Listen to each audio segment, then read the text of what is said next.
My pregnant wife's request for an extravagant push present threw our relationship into chaos. Little did I know, this crisis would lead us to rediscover what truly matters in our journey to parenthood. My name is Jack, and I've been married to my wife, Sarah, for 5 years now. We've always had a great relationship, built on mutual understanding and shared values. Or so I thought. Everything changed when Sarah became pregnant with our first child. Don't get me wrong, we were both thrilled about becoming parents. It's something we'd been planning for a while, and when we saw those 2 pink lines on the pregnancy test, we were over the moon. The first few months of the pregnancy went smoothly. Sarah had some morning sickness, but nothing too severe. We went to all the doctor's appointments together, painted the nursery, and started buying adorable little onesies. It was an exciting time, full of anticipation and joy. But then, about 5 months into the pregnancy, something happened that threw me for a loop. It was a lazy Sunday afternoon. I was sprawled on the couch, scrolling through my phone, while Sarah was in our home office, supposedly looking up baby names. Suddenly, my phone pinged with a notification. Sarah had sent me a TikTok video.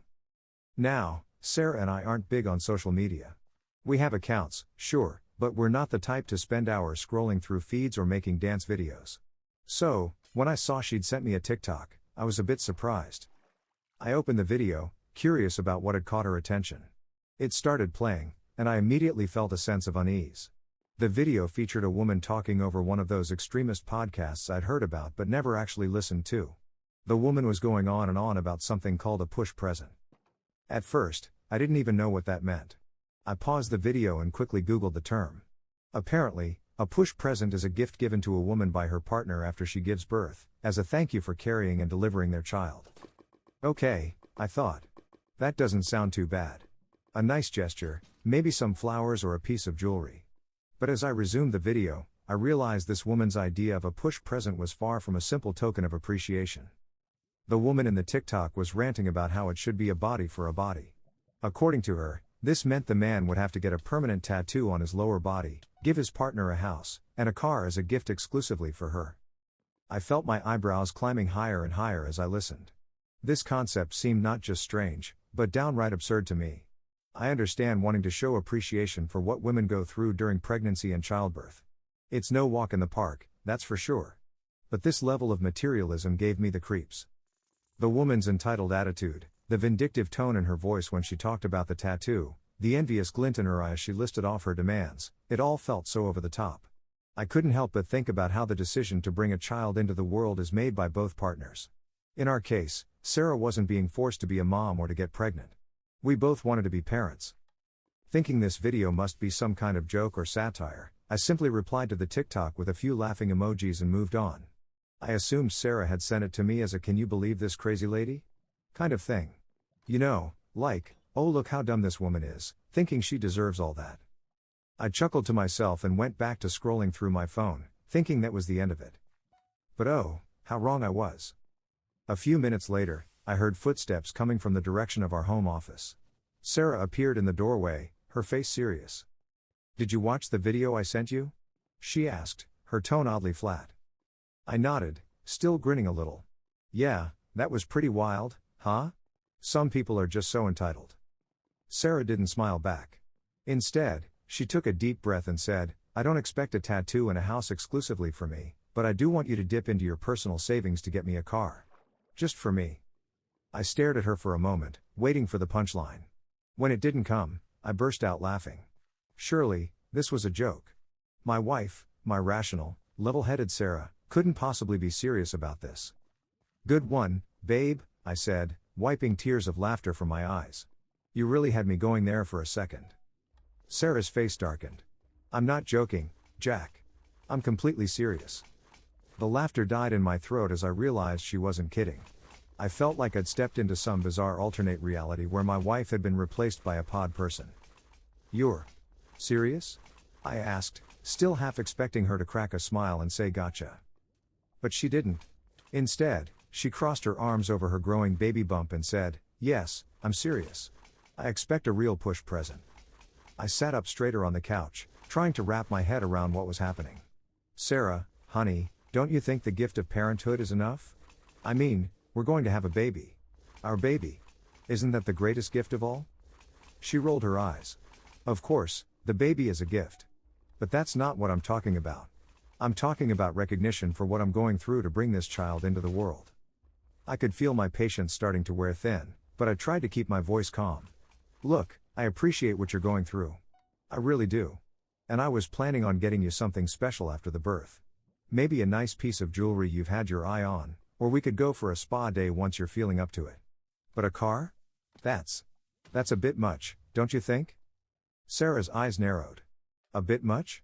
Do you have any idea what pregnancy does to a woman's body? The stretch marks, the weight gain, the hormonal changes? Not to mention the actual birth. I think I deserve more than a piece of jewelry for that. I took a deep breath, trying to stay rational. I understand it's tough, but Sarah, we're in this together. We both decided to have this baby. It's not like I forced you into this. But you're not the one carrying the baby. She shot back. You're not the one who's going to push a watermelon-sized human out of your body. I winced at the mental image. I know, and I'm grateful for what you're doing. But a car? That's a major expense. If we really need another car, we can discuss it, but it would be our car, not just yours.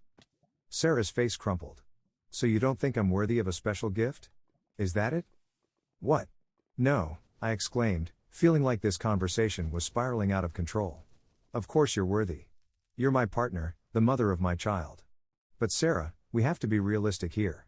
Neither of us, individually, is worthy of what you're asking for. It's not reasonable. As soon as the words left my mouth, I knew I'd said the wrong thing. Sarah's eyes filled with tears, and she turned on her heel, stomping out of the room. I heard the bedroom door slam a moment later. I sat there on the couch, feeling like I'd been hit by a truck. What had just happened? How had a stupid TikTok video turned into this mess? For the next few hours, I tried to give Sarah some space. I puttered around the house, doing some chores, all the while replaying our argument in my head. Had I been too harsh? Was I being unreasonable? No, I decided. I wasn't being unreasonable. A car as a push present was excessive, no matter how you looked at it.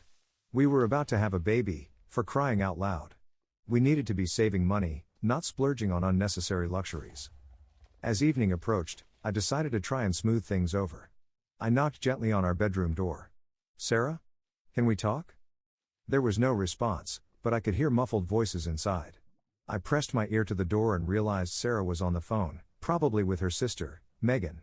They were close, and Sarah often turned to Megan for advice. And then he laughed at me, Meg. I heard Sarah say, her voice thick with tears. Like the idea of getting me a nice gift was ridiculous. He said a Mother's Day card and some cheap jewelry should be enough. I frowned. That wasn't exactly what I'd said, but I guess that's how she'd interpreted it. I know, right? Sarah continued.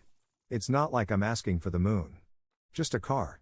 Is that really too much to ask after what I'm going through? I could feel my frustration rising again. It wasn't just a car. It was a major financial decision, one that would impact our family for years to come. How could she not see that? I decided to give her more time to cool off and went to the kitchen to start dinner. As I chopped vegetables for a stir-fry, my mind wandered to how we'd gotten to this point.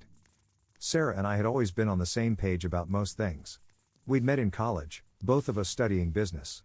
We bonded over our shared love of hiking and our dreams of starting our own company someday. After graduation, we both got jobs at the same marketing firm. It was there, surrounded by the cutthroat corporate world, that we realized how much we valued our down-to-earth approach to life. We got married in a simple ceremony in her parents' backyard. Instead of a lavish honeymoon, we used the money to put a down payment on our modest starter home. We'd always been practical, focused on building a stable future together. So where was this sudden materialism coming from? Was it the hormones? The influence of social media? Or had Sarah always harbored these desires, and I just never noticed? Lost in thought, I almost burned the stir-fry. The smell of slightly charred vegetables brought me back to reality. I plated the food and hesitated for a moment before heading back to the bedroom. This time, when I knocked, Sarah opened the door. Her eyes were red and puffy from crying, and she looked exhausted. I made dinner, I said softly, holding out the plate like a peace offering. She took it wordlessly and sat on the edge of the bed. I perched next to her, maintaining a careful distance. We ate in silence for a while, the tension thick in the air between us. Finally, I couldn't take it anymore. Sarah, I began, I'm sorry if I hurt your feelings earlier. That wasn't my intention. She put her plate aside and looked at me, her eyes shining with unshed tears. Do you have any idea how scared I am, Jack? How overwhelming this all is? I felt a pang of guilt. Had I been so focused on the practical aspects of preparing for the baby that I'd overlooked Sarah's emotional needs? I'm scared too, I admitted. But we're in this together, right? We've always been a team. Sarah sniffled. It doesn't feel like we're a team when you dismiss something that's important to me. I sighed. I'm not dismissing your feelings, Sarah. I just think this push-present thing has gotten out of hand. A car is a huge expense, especially with a baby on the way. But it's not just about the car, Sarah insisted. It's about feeling valued, feeling like what I'm going through matters. We talked for hours that night, really talked in a way we hadn't since the pregnancy began. Sarah opened up about her fears, fear of the pain of childbirth, fear of losing her identity once she became a mother, fear of her body never being the same again.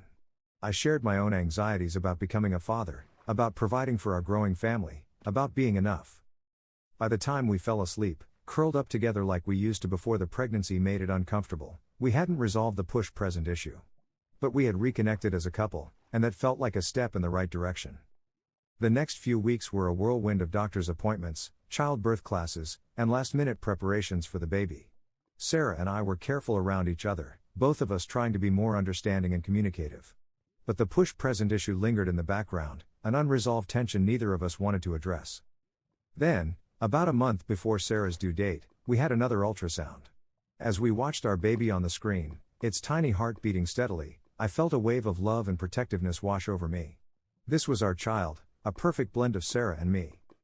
I glanced at Sarah and saw tears streaming down her face as she gazed at the screen. In that moment, I realized something important.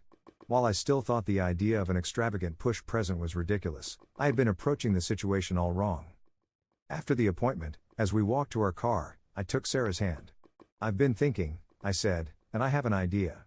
It's not a car, but I hope you'll like it. Sarah looked at me curiously. What is it? It's a surprise, I said with a smile. But I promise, it's something just for you, to show you how much I appreciate everything you're doing to bring our baby into the world. For the next few weeks, I worked on my surprise in secret. I called in favors, did research, and spent more than a few late nights planning. Sarah was curious, but she didn't pry, seemingly content with the knowledge that I was taking her desires seriously. Finally, the big day arrived. Sarah went into labor early one morning, and 18 grueling hours later, our beautiful daughter, Emily, was born. As I held our tiny, perfect baby girl, I felt a love I had never experienced before. I looked at Sarah, exhausted but radiant, and felt a renewed sense of awe and appreciation for what she had gone through. The next day, as Sarah rested in the hospital bed with Emily in her arms, I brought out a small, beautifully wrapped package. "What's this?" Sarah asked, her eyes lighting up. "Your push present," I said softly. She carefully unwrapped the gift to reveal a delicate silver locket. Inside was a tiny picture of Emily on one side, and on the other, an inscription, "To Sarah, the strongest woman I know. Thank you for our greatest adventure." Sarah's eyes filled with tears. "Jack, it's beautiful," she whispered. "That's not all," I said, pulling out an envelope. "I know you were hoping for something bigger, so..." Sarah opened the envelope to find a certificate for a year's worth of weekly spa treatments, starting as soon as she felt ready after the birth. "I thought you could use some pampering," I explained. "And some time to yourself, once you're ready." Sarah looked at me, her eyes shining. "Thank you," she said. It's perfect." I sat on the edge of the bed, taking both Sarah and Emily into my arms. "I know it's not a car," I said, "but I hope it shows you how much I value you, how much I appreciate what you've gone through to bring Emily into the world." Sarah leaned into me, sighing contentedly. "It does," she assured me. "And you know what? I realize now that I don't need a car to feel valued. This, right here, is all I need." As we sat there, our little family of 3, I reflected on the journey we'd been through. The push-present debacle had been a bump in the road, but in the end, it had brought us closer together. We'd learned to communicate better, to really listen to each other's needs and fears. And as I looked down at Emily, her tiny hand wrapped around my finger, I knew that no material gift could ever compare to this moment.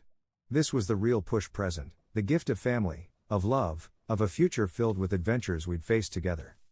In the weeks that followed, as we adjusted to life with a newborn, the whole push-present controversy faded into the background.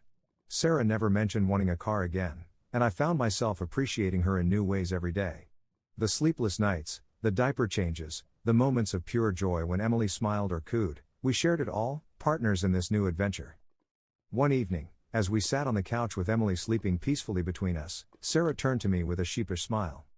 "You know," she said, "I feel kind of silly now about the whole car thing." I raised an eyebrow. "Oh?" She nodded. "I got caught up in this idea of what I thought I deserved, what I thought would make me feel valued. But the truth is, you show me how much you value me every day. The way you support me, the way you love Emily, that's worth more than any car." I leaned over and kissed her gently. "I'm glad you feel that way," I said. "And I'm sorry if I didn't always show my appreciation clearly enough before." Sarah smiled, looking down at our sleeping daughter. "We've both learned a lot, haven't we?" I nodded, thinking about how much our lives had changed in such a short time. The push-present debate seemed like a lifetime ago, a small bump on the road that had led us to this moment. "You know," I said, a thought suddenly occurring to me, "maybe we should think about getting a new car after all." Sarah looked at me, surprised. "What?" "But I thought." I chuckled. "Not as a push-present. But have you tried fitting that stroller in the trunk of our current car? It's like a game of Tetris every time we go out." We both laughed, trying to keep our voices down so as not to wake Emily. "You're right," Sarah admitted. "A more family-friendly car might be a good idea. But this time, let's make the decision together, okay?" I squeezed her hand. "Together," I agreed. "Just like everything else from now on." As we sat there, our little family complete, I realized that the real gift wasn't any material object. It was this, the love, the understanding, the partnership we'd built. We'd weathered our first real storm as parents, and come out stronger for it. The push-present debate had taught us valuable lessons about communication, understanding, and what truly matters in life. And as I looked at Sarah and Emily, I knew that no car, jewelry, or spa day could ever compare to the joy of simply being together. In the end, the greatest push-present was the one we'd given each other, the gift of family, of love, and of a future filled with adventures we'd face side by side. And that, I realized, was worth more than anything money could buy.